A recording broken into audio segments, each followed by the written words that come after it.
Hi, I'm Ambler. This is for A635, presentation number 1. This is an overview of general fundraising by a school employee. Before starting any fundraising effort, be sure to run the idea by colleagues, your department head where applicable, and certainly your principal. A Muncie Community Schools fundraising form must be completed in its entirety, and this includes your school's name, the date, your organization or your club's name, the proposed fundraising project, the beginning and ending dates of campaign, the cost per unit to purchaser, the number of units to be sold, estimated net profit, and especially the profit's purpose. This form requires a signature of the sponsor as well as the principal if the principal chooses to approve or deny it, and then finally, if it's approved, it is forwarded to the superintendent for approval.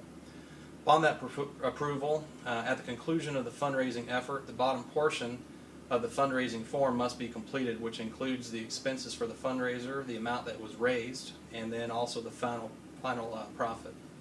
The form must be returned to the school treasurer, which at my school is Mrs. Monroe. She's not only the school secretary, but she is also the extracurricular treasurer for our school, and each secretary within the Muncie Community Schools elementary schools has that same title as well.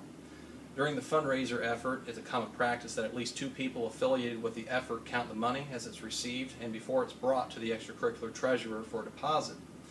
The extracurricular treasurer will then count and verify those collected amounts and issue receipts.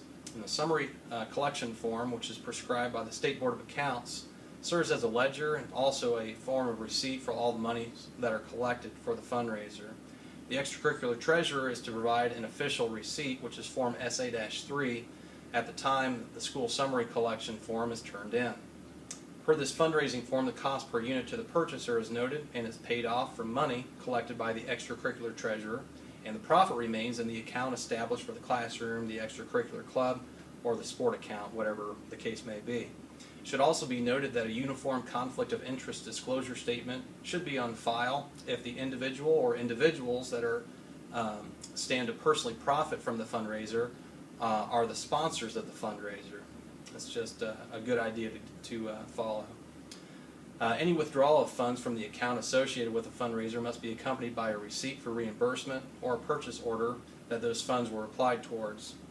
This should reflect the section on the fundraising form which denoted the purpose for the profits from the fundraiser.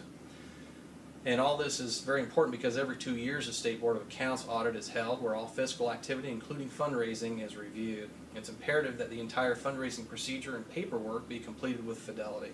Thank you very much for your attention.